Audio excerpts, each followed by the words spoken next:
Hi friends, welcome back to Calm in the Chaos Homeschool. So today I'm sitting here at my kitchen table because I needed room to put all the curriculum that I'm going to be showing you and talking about today. Today I'm going to be talking about what my 8th grader is doing for her 8th/9th grade school year.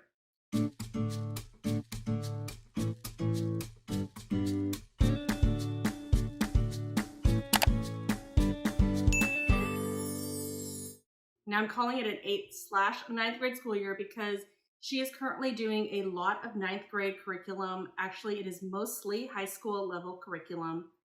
And I am still undecided on whether or not we are going to count this 8th grade as a 9th grade year. I am doing things a little bit slower since she is a bit on the younger side. So basically, I just wanted to give her maybe 5 years to complete all her high school credits, and maybe she can have an easier year in her senior year. So things like that. She was just ready to start some 9th grade curriculum, and so we have started on mostly 9th grade curriculum.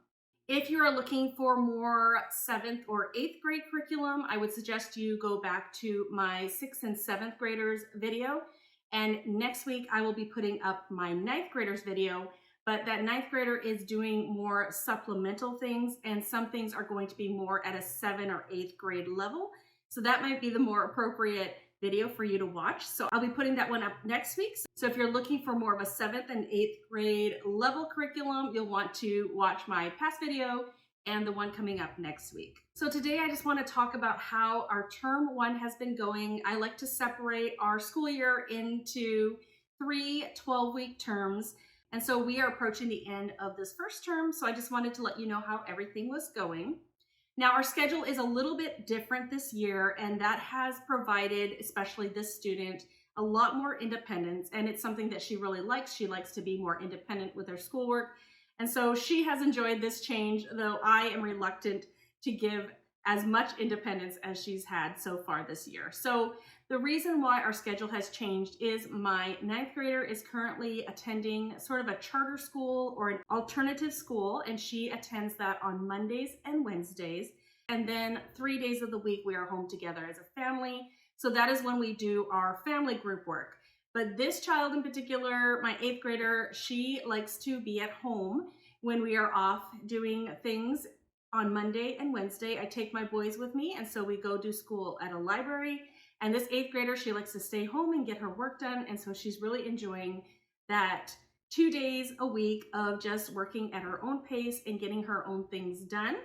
Now, that in itself has added a few challenges for myself. I have found that just because your child is in high school doesn't mean there is less work on the parent or the teacher. I do have to check in with her quite frequently. I do have to sit down with her to help her with some of these things a little more than I would have liked. But I think that's what you get when you start an 8th grader on 9th grade curriculum.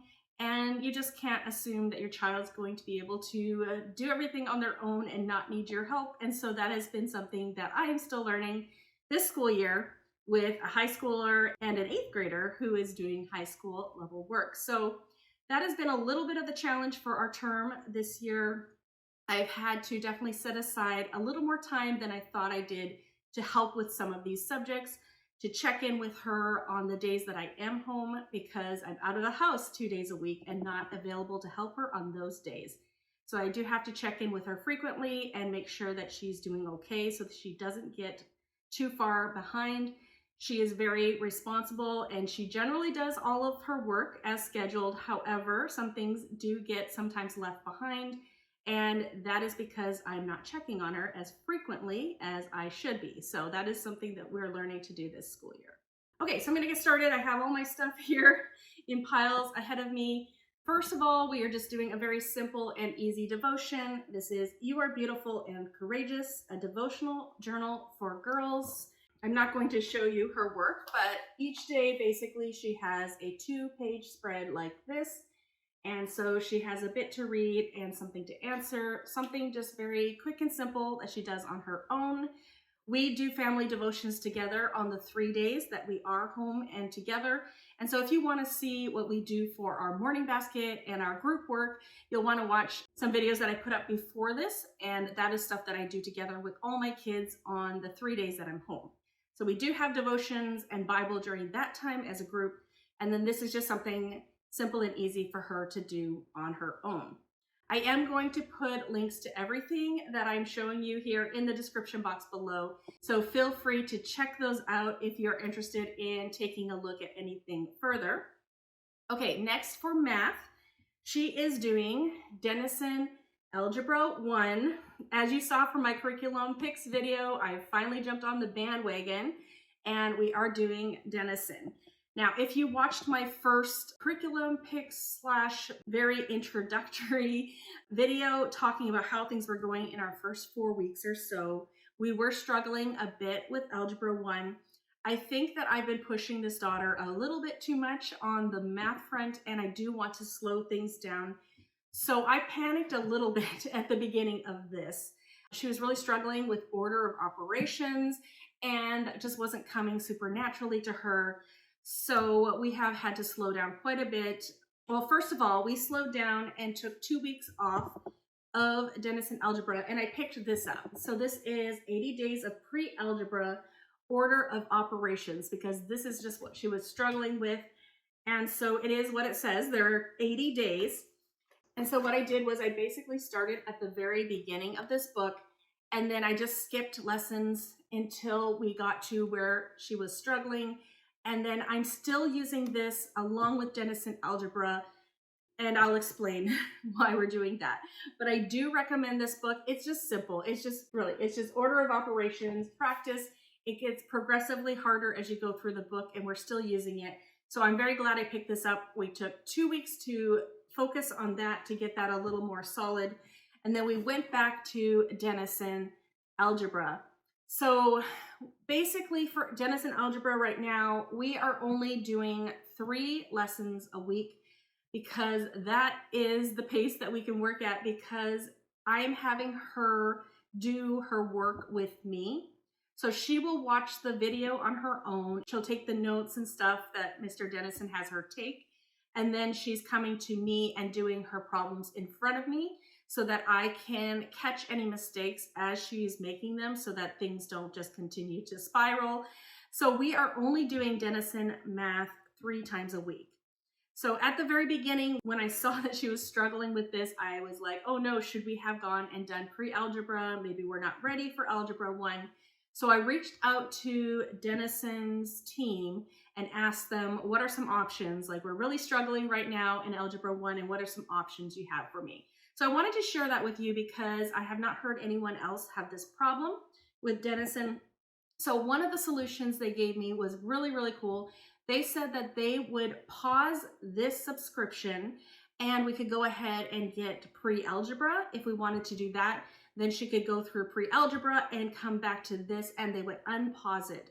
So that is an option I've never heard about from anyone else. So that is a very nice thing to know. So if you do end up doing Denison and you jump in pre-algebra or geometry or algebra 2 and you find that your student is not ready for that level, just know that that is an option that they offered to me. Another option they said was they do allow 12 months of access to this level, but they automatically actually let you have 15 months. And so that is the one that we are going with. We are just going to do this slower. So like I said, we are doing Denison Algebra 3 days a week because I'm home and she can do that with me. And I'm having her continue to work on this because she is still getting some problems incorrect with this when it gets really complicated, when there's lots of brackets and negatives and things like that. So she is still working on this 2 days a week, just 1 lesson. I'm not making her do a lot of that. And then she does Denison 3 days a week. And I think that if we just go through Denison and we are doing 3 days a week, we will be able to finish it in those 15 months. We have no problem doing math for the summer. That is something that we have done traditionally in the past anyways.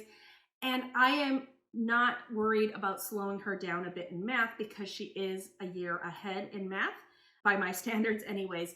So I'm fine with us slowing down and actually just doing 15 months for all of the math that she does in the future.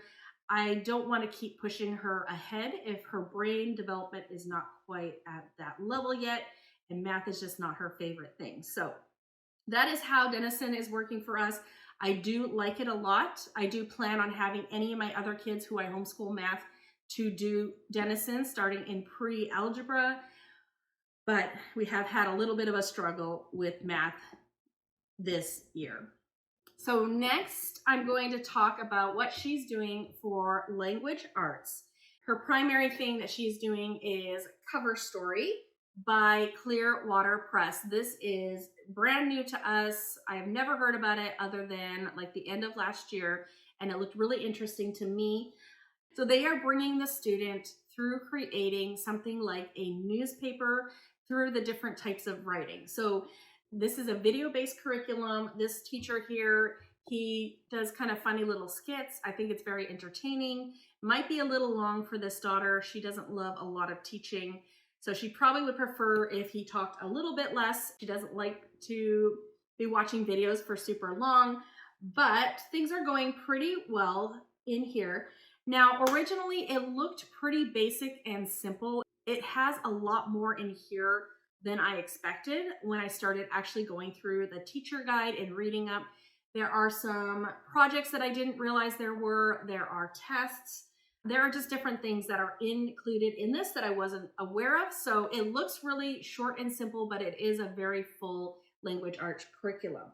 Now it says middle school writing curriculum, but they do say it is for 7th through 9th graders. So I may or may not count this as an English 1 for her, just depending on how our school years go. But I think we could if I wanted to. Now that also comes with this book here. I didn't know what this was when I got it originally. This is The Remarkable Journal of Professor Gunther von Steuben. And this is just a little book that has her kind of creative writing and thinking of prompts and writing paragraphs and writing adjectives and writing interesting words. So it's just a daily thing that she does, just takes a very short amount of time, and it just keeps her creative juices flowing. Whereas this is more going through different types of writing. So for example, you can see the table of contents here. Tell me a story. So first it talked about storytelling and using interesting words in storytelling. And then poetry, she just did a poetry unit. So different types of poems, and she wrote some different types of poems. And right now she is starting to work on this here. So Dear Mr. President, so letter writing and then showing character and stuff like that. So she is on unit 3 right now. So that is what she's doing for her main language arts, mostly her writing. And then some other components that I have here. We have Fix It Grammar. This is level 3. This is going pretty well. We did skip level 2. I didn't have her do Fix It Grammar last year, so we skipped to level 3. And it's going pretty well. She does need me to check it pretty frequently because it does have a lot of different things that you are labeling, but we're making good progress on that, so that is working well. And then she is currently working on Wordly Wise book 8. We are finishing this off, and then I do have book 9 for her to go into. And I just like Wordly Wise. It just teaches different vocabulary words, and it teaches different forms of the word and different ways to use it. It has a lot of really valuable skills for things that you would need for an SAT or testing. So she was doing analogies, I think that's what they are. And just learning how to determine different meanings of words, reading within context, using vocabulary in your writing, things like that. So that is working well for us. So she's just finishing that up. She should be done that pretty soon. And then I have her written narration notebook here. So basically, as she's reading different books that I assign her, and you will see those go with our subjects, so I'll show those as we go. But she will be writing a 1-page written narration, or she will be telling me what she read that day, and we sort of alternate through those two things. So that is what she's doing for language arts this school year. So next I have Guess Hollow's High School Geography and Cultures here in front of me. This is her workbook. So we are finishing up this geography course. I started her and her sister on doing this more as a high school credit starting last year. And so they're finishing it up. We are doing geography of the Eastern Hemisphere. So we are only using half of this for the credit, but we are also adding Sunlight F. So we are doing all of Sunlight F, which is focused on the Eastern Hemisphere, and we are including this Guest Hollow High School Geography and Cultures curriculum, but I'm also not doing Sunlight F exactly. So mostly for this, she is independently reading the online textbook, watching the videos. This is the workbook, so answering questions in the workbook. As a family, I go through some of the readings that Guest Hollow suggests, so we do that together as a family. We watch a lot of the additional videos together as a family, like during lunches. And then Sunlight, mostly I use it for their readers and read alouds. So I read aloud to my kids different books from their suggestions, but also Guest Hollow suggestions. And then her readers, I pull from either Guest Hollow's suggestions, Sunlight F suggestions, or her current history, Guest Hollow, or on Bookshark G suggestions for her readers. So I'll show you some of her readers as we go along, but that is how I sort of mesh those curriculums together. So for geography, some of her readers this year, I don't have them all for you, but just some that she has read or is going to be reading soon. She just finished A Long Walk to Water. This is a very, very short book, but a very good book. It does cover some very sensitive topics. People die, but we really enjoyed this book. I did this as an audiobook with my other kids in the car as we're driving to and from the school, but she did this on her own, and I asked her if she enjoyed it, and she said she did. So this one was a really good book. I do recommend it. It's just a short little book, but it has a lot of really great stuff in there. Not for younger kids, sensitive kids. I would say middle school and up, probably mostly appropriate for that. And then one that she is currently reading, I'll just put a picture here, is When the Stars Are Scattered. That is a graphic novel that just looked like it went with the topic. And so I offered 2 graphic novels for her to pick from, and she chose that one. So that is one she just started reading today. And then another one she will be reading at some point is Listening for Lions. So this is about a missionary girl whose parents die, and she is a missionary girl in Africa, and it just goes along with our study of Africa that we are studying right now. So that's what we're doing in our geography, both Guest Hollow and our Sunlight. We have Africa left, and then we have like Oceania, so Australia, New Zealand, and I don't know if we'll do Antarctica or not, but this is just the very end of the geography that we're doing. So we're really only doing this like once a week. Her geography, I assign it once a week. She has 1 lesson a week. And then on the other days, we are doing history. So let me pull over my pile of history.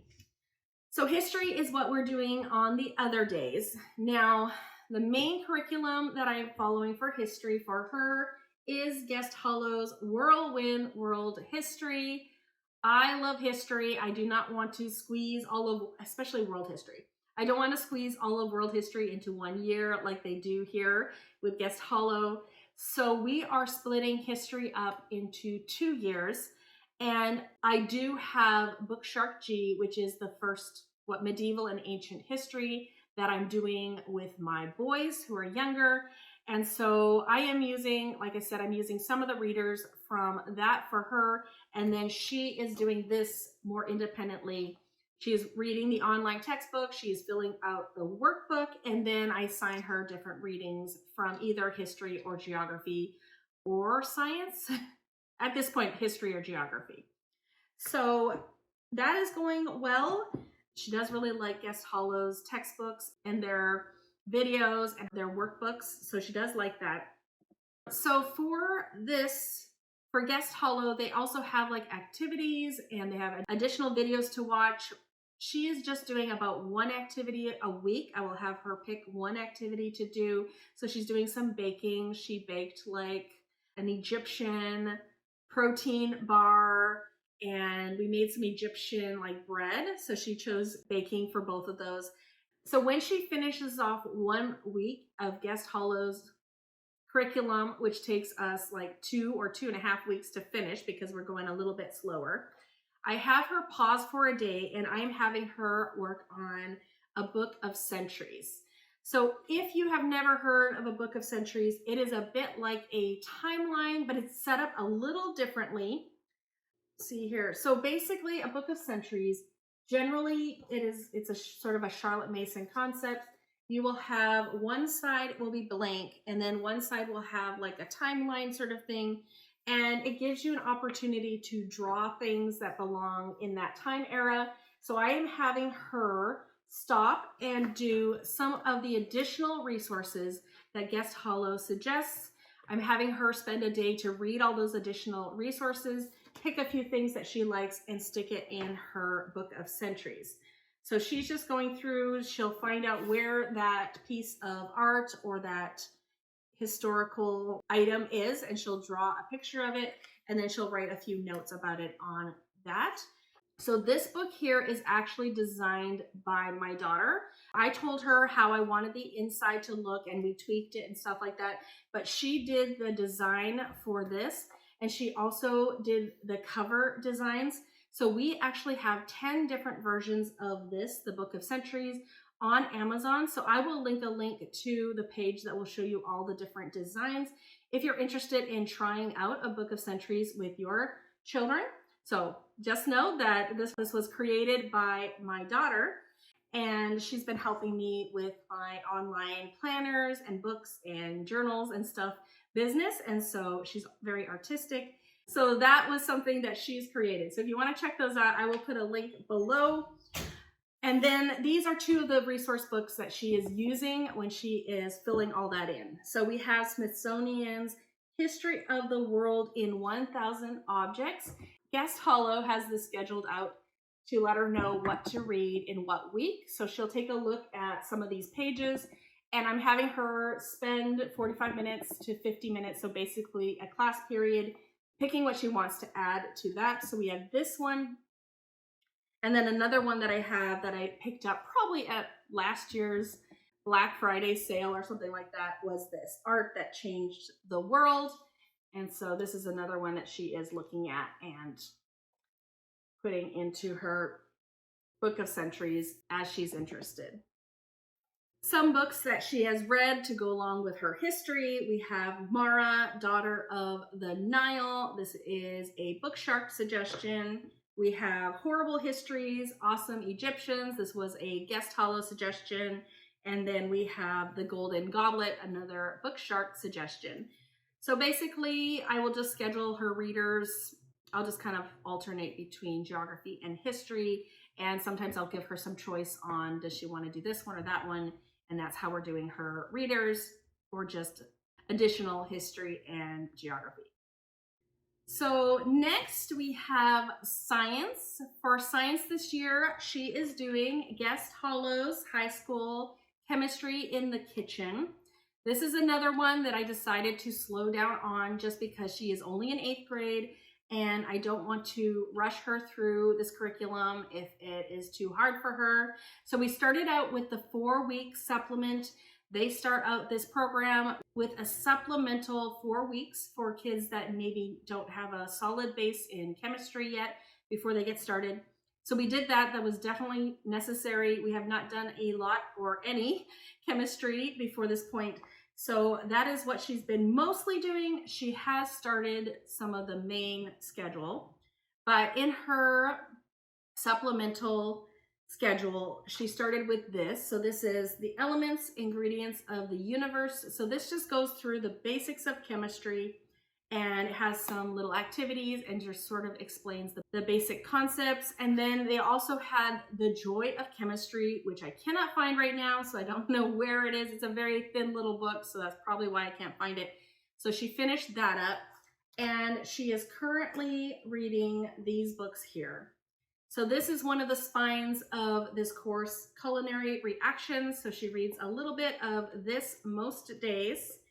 And then she is reading Dr. Joe and What You Didn't Know. Also just little tidbits about chemistry in the kitchen. And then she is also currently working through the mystery of the periodic table. So this is a commonly suggested book in Charlotte Mason circles, I think, when it comes to chemistry. And she has a workbook that she is answering questions. So this one does not have an online textbook. This all comes from the books that Guest Hollow suggests. So she's reading these books and then she is answering questions in a workbook. And then I have her use her science book to write any activities she does on the side. This is another notebook that she created herself, one of our first editions. And so she's just filling this out. So this basically is, we have just an empty space here for them to draw something about the experiment, and then a little area here for captions, and then lines on this side here to write whatever you want to write. So they can write a narration about how it went, or they can do all the processes of a lab report, things like that. So it's just up to you on how you want to use it. So I also have these, I will link those below as well. Okay, so now we are getting into electives. She does have a few electives here. She actually has quite a lot going on, so I have to be careful not to add too much. But she is very, very slowly working through this. This is drawing with water-soluble graphite pencils. We haven't done a lot of this because of the other electives that we are currently working on, but we do really like artistic pursuits. This is one of their high school levels. It is a half-year course or a one-semester course, but she is going to do it over the year. So this is a half-year course, and we haven't been working a lot on this because I do have her pretty busy with some other electives right now, and then we're going to get more into this in the future. One of the electives that she is currently working on is this. So this is photography for teens.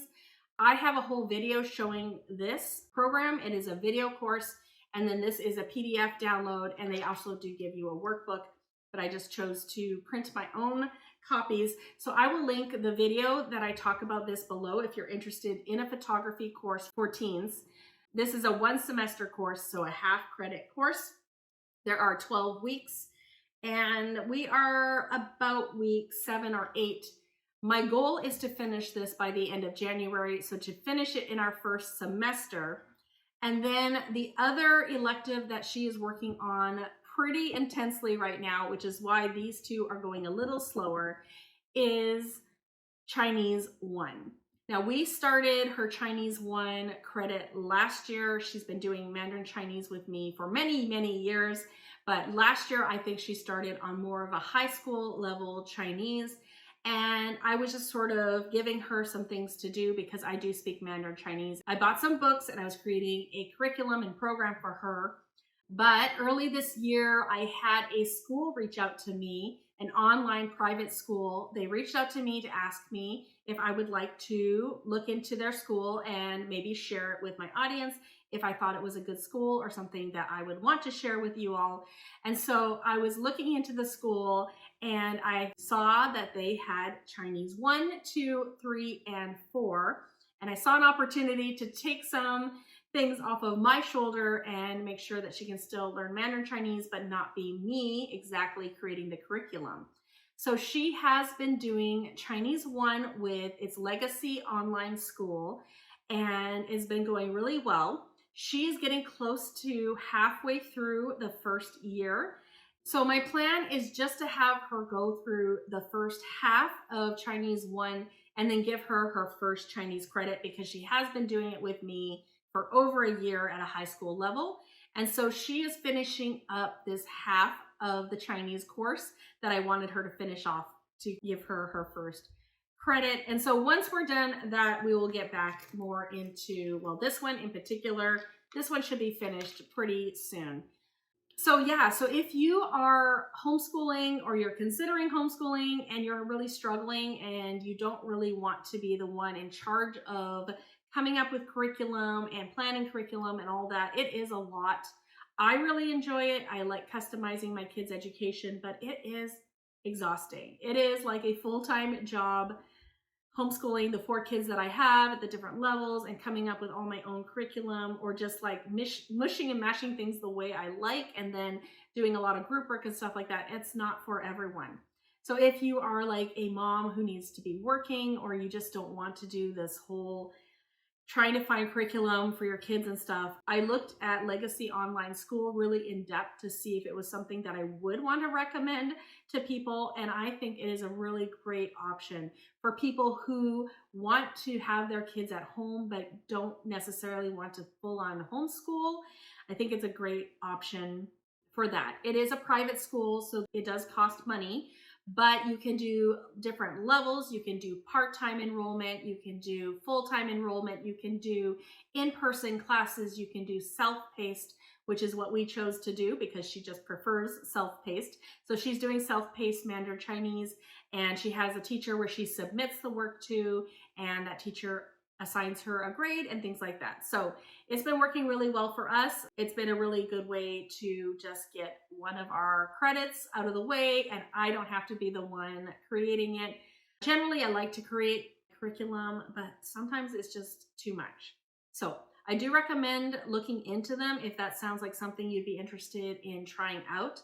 I will have a link below if you want to check out Legacy Online School and see what they have to offer. They have an amazing amount of extracurricular things, a variety of sciences and social studies and things like that, especially at the high school level. I also have a whole video talking about them, so I will link that below so you can check that out. If you're interested in it, that will give you a really good look at sort of what to expect if you were to go with Legacy Online School. So that is everything that my daughter is currently working on this year. It's a lot. It's a lot of work for her, but she has been working hard and keeping up with it. Like I said, I do have to stay on myself and make sure I am checking her work and making sure we don't get behind in things and just making sure that all the little pieces are getting complete, which is a little more than I expected at this point, but I think that's just how it is. So if you have any questions for me, definitely put them in the comments below. I would like to hear how you are doing. Do you have an 8th grader or a 9th grader this year? How is that high school, upper middle school year going for you? How are you finding it? I'd love to hear and have a chat with you on how your school year is going. So thanks so much for coming today, and I hope to see you all in a future video. Bye, everyone. Talking about you. I was talking about how you did this. You created this. Go buy one right now. Go buy one right now.